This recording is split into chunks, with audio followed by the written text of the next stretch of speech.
I had just moved into my new apartment, eager to start fresh in the city. The place was an old unit, with a charm that felt both nostalgic and comforting. The vintage wallpaper, creaky floorboards, and the slight musty smell all added to its unique character. I was excited about this new chapter, but little did I know that my excitement was about to be overshadowed by something far more unsettling.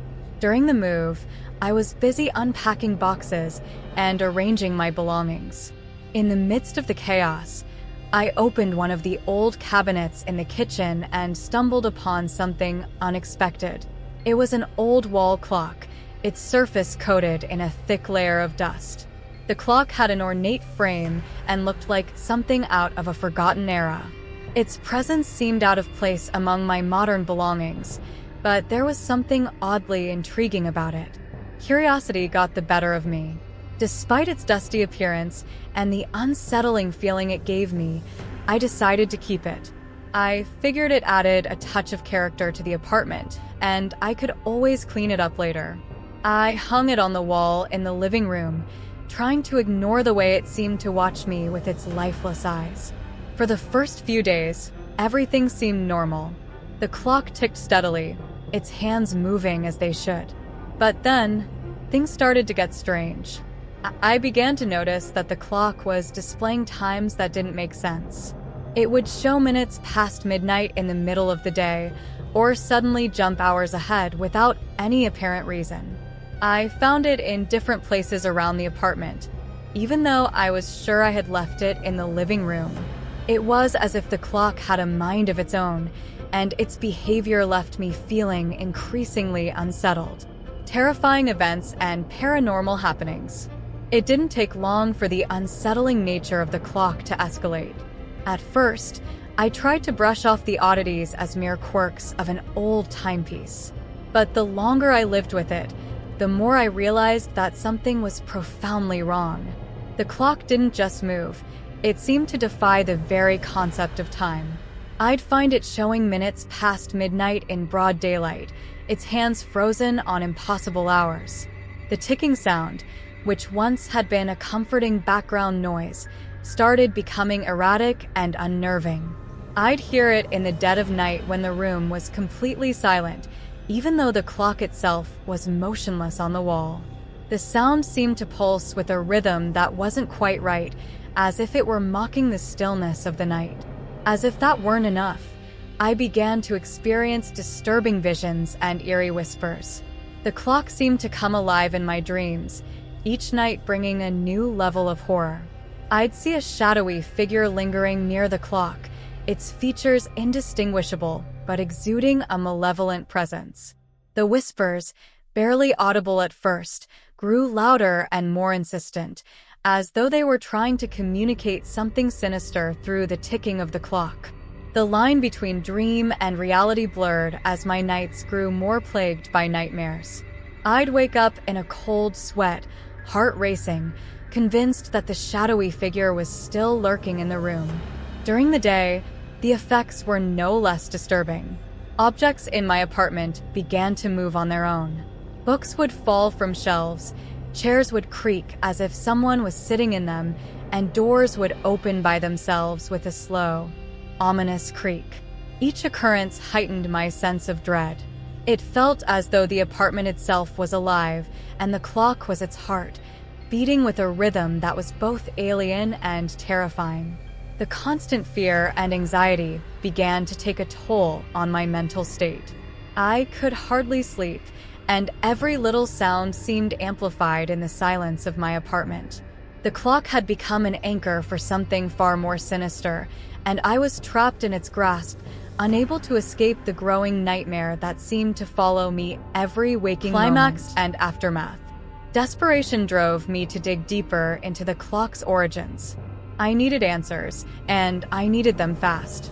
I spent hours poring over old records and researching the apartment's history, piecing together fragments of information from local archives and old newspapers. It was during this frantic search that I stumbled upon a chilling revelation. The clock had once belonged to a previous tenant, a man named Harold Bishop, who had mysteriously vanished several years ago. As I delved into Bishop's past, I discovered he was deeply involved in occult practices and dark rituals. His name appeared in various accounts related to unexplained phenomena and unsettling events in the building. The more I learned, the more it became clear that the clock was not just a timepiece. It was a conduit, a vessel for something far more sinister. Determined to confront whatever was tormenting me, I prepared for a final showdown. One night, as the clock's erratic ticking filled the apartment with its menacing rhythm, I steeled myself for what was to come. I set up a makeshift ritual space in the living room, hoping to break the clock's hold over me. I spoke aloud, demanding answers and attempting to sever the connection between the clock and the malevolent force it harbored. The air grew heavy as I began my confrontation. Shadows danced on the walls, and the temperature dropped abruptly. The whispering grew louder, more insistent, and I felt a cold presence encroach upon me. The clock's ticking turned into a deafening roar, and I saw the shadowy figure from my nightmares manifest in front of me. It was a horrifying vision, an amalgamation of darkness and malice. In that moment, I understood that the clock had been a prison for this entity, holding it captive and feeding off the fear it generated. With a surge of determination, I dismantled the clock, breaking it into pieces and discarding it. As the last fragment was thrown away, the oppressive atmosphere in the apartment began to lift. The shadows receded, the whispers ceased, and the feeling of being watched began to fade. In the aftermath, the apartment slowly returned to a semblance of normalcy. My nights improved, the nightmares ceased, and the sense of dread that had haunted me began to dissolve. Yet, the experience left a profound impact on me. I was left grappling with the unsettling truth that objects, even those that seem benign, might harbor hidden forces and dark energies. Reflecting on the ordeal, I couldn't shake the feeling that the clock had been more than just a cursed object. It had been a gateway to something far darker. The experience forced me to reconsider the nature of fear and the hidden forces that might be lurking in the most unexpected places. It was a harrowing lesson in the power of objects and the shadows they can harbor. Initial discovery and growing suspicion. Moving into my first apartment after college was supposed to be a milestone I looked forward to, but I didn't expect it to come with such an eerie twist. The building was old, with a vintage charm that I found oddly comforting, creaky wooden floors, high ceilings, and antique fixtures that spoke of a bygone era. The apartment itself was affordable and had just the right amount of character to make me feel like I was starting a new chapter in my life. At first, everything seemed fine. I enjoyed the quiet solitude of my new space and the quirky details that came with it. However, it wasn't long before I began to notice small, unsettling occurrences. The first thing I chalked up to my imagination was the sudden cold spots that seemed to appear out of nowhere. One minute, the room was warm, and the next, a chilling draft would sweep through, sending a shiver down my spine. Then there were the lights. The vintage light fixtures, which I had thought were charming, began to flicker intermittently. At first, I assumed it was just a wiring issue typical of older buildings. But the flickering became more frequent and erratic, and sometimes the lights would turn off completely, only to come back on moments later, as if they had a mind of their own. The strange noises were the final straw. I'd hear what sounded like whispers coming from the walls, and sometimes the sounds of footsteps, even when I was alone in the apartment.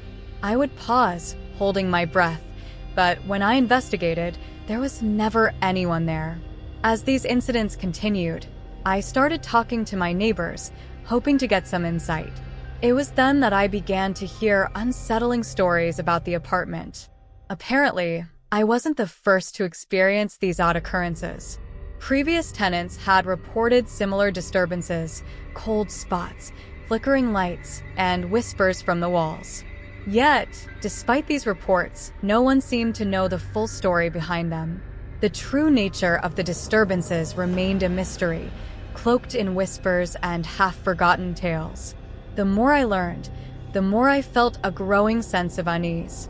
I tried to convince myself that it was all just quirks of an old building, but a gnawing suspicion lingered, hinting that something more sinister might be at play. Escalation and paranormal activity.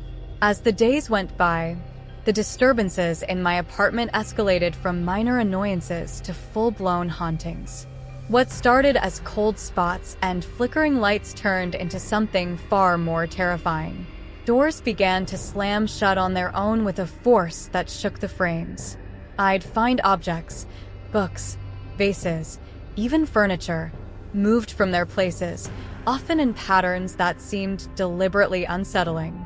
The whispers grew louder, more insistent, though I could never quite make out what they were saying. They seemed to emanate from the walls themselves, a constant murmur that seemed to follow me from room to room. And then there were the shadowy figures. At first, they were fleeting glimpses out of the corner of my eye, dark shapes that vanished as quickly as they appeared. But over time, they became more pronounced, lingering in the periphery of my vision and causing an ever-growing sense of dread.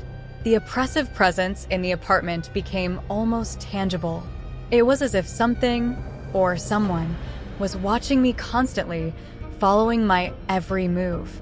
The atmosphere grew thick with a malevolent energy that made it nearly impossible to relax. My sleep was plagued by nightmares, vivid and horrifying visions that seemed to draw on the apartment's dark history. I would wake up in a cold sweat, my heart pounding, feeling as if I had just narrowly escaped something sinister. Desperate for answers and unable to continue living in such fear, I delved into the apartment's history. I visited local archives, interviewed longtime residents, and scoured old newspapers. What I discovered was deeply unsettling. Decades ago, the apartment had been the site of a series of violent crimes. A previous tenant, whose name kept cropping up in the records, was involved in heinous acts that were never fully explained. It seemed that the apartment had been a place of unspeakable horror, where gruesome events had taken place behind closed doors. The revelations hit me like a punch to the gut. The pieces of the puzzle fell into place. The cold spots, the whispers, the shadowy figures, they all made sense in light of the apartment's dark past. It was as if the residual energy of the crimes was still trapped within the walls, manifesting as the paranormal activity that had been tormenting me. I was living in a place that had been tainted by violence, and the echoes of its dark history seemed to be reaching out to haunt me. Climax and resolution. Driven by desperation and fear, I decided I had to confront whatever was tormenting me. I couldn't continue living in a state of perpetual dread, not knowing what was behind the malevolent presence that seemed to be woven into the very fabric of the apartment. Armed with the knowledge of the apartment's dark history, I prepared for what I hoped would be a final showdown. One evening, as the shadows lengthened and the air grew heavy with an oppressive stillness, I conducted a makeshift ritual to confront the entity. I placed candles around the apartment, their flickering light casting eerie shadows on the walls. I spoke aloud, addressing the malevolent force directly, demanding it reveal itself and cease its torment. The atmosphere crackled with tension as I felt the oppressive presence grow stronger, almost as if the apartment itself was holding its breath. The confrontation was nothing short of chilling. As I stood in the center of the living room, the temperature plummeted and the whispers reached a deafening crescendo. The shadowy figures that had once only hovered at the edges of my vision now manifested fully, their forms twisted and grotesque. It was as if the apartment had vomited forth the dark memories of its past, and I was facing the very manifestations of the violence and terror that had once occurred within these walls. In the midst of this horrifying encounter, I saw the spirit of the previous tenant, or rather, what was left of him. His presence was a vile, anguished shadow, bound by the horrors he had inflicted. I felt an intense surge of fear and anger as the spirit seemed to reach out to me, its intentions clearly malevolent. The struggle was intense, a battle of wills between myself and the dark energy that had plagued my life for so long. After what felt like an eternity, I managed to complete the ritual, forcing the spirit and its dark influence to retreat. The temperature returned to normal, and the whispers faded into silence. The apartment seemed to settle, its oppressive atmosphere lifting as if a great weight had been removed. I hoped that the cleansing had worked, but the ordeal had left me profoundly shaken and forever changed. With a heavy heart, I decided to move out. I packed up my belongings, leaving behind the apartment and its dark memories. The experience had left an indelible mark on me, one that I knew would never fully fade. As I left, I couldn't shake the sense of relief mixed with sorrow. In the aftermath, I found myself reflecting deeply on the experience. I came to understand that some places are haunted not just by ghosts, but by the horrific events that have transpired within their walls. The apartment wasn't just a home for a malevolent presence, it was a vessel for the echoes of violence and suffering. The chilling reality of what I had lived through served as a sobering reminder that sometimes reality can be far more horrifying than any fiction. As I look back on my time in that apartment, the memories remain a chilling reminder of the darkness that can lurk behind seemingly ordinary doors. The haunting experience was a profound lesson in the impact of past horrors on the present, showing that some places are more than just structures. They are repositories of the darkest aspects of human nature. The terror I faced was a stark reminder that reality can be far more unsettling than fiction. If you've been moved by this story and want to hear more terrifying real-life accounts, don't forget to subscribe to the channel. Hit the like button if you found this episode gripping, and leave a comment sharing your thoughts or your own eerie experiences. Your support helps us bring these chilling tales to light and dive deeper into the unsettling world of true horror. Until next time, stay vigilant and remember that sometimes the scariest stories are the ones that are true.